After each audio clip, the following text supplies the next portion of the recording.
እጆቻችሁ ወደ ላይ ከፍ እናደርጋችሁ አጭር ጸሎት እንጸልያለን ከኔ ጋር።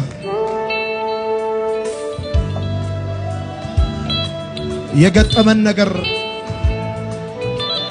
ላንተ ያለንን መረዳት አላበላሸውም። ያለፍንበት ነገር ዛሬም እንደ ትላንትናው ስላንተ ያለንን ፍቅር አልለወጠው። ዛሬም በህይወታችን ታላቅ ነህ። ዛሬም በህይወታችን ታላቅ ነህ። እንዳንተ ያለ የለም። ክበር ተመስገን፣ ክበር ተመስገን። ሞላ ጎደለ ብለን አንልም።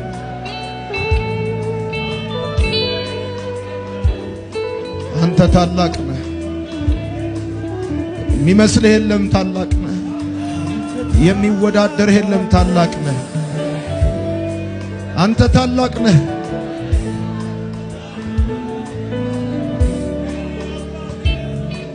ሃሌሉያ። ጌታ ይባረክ።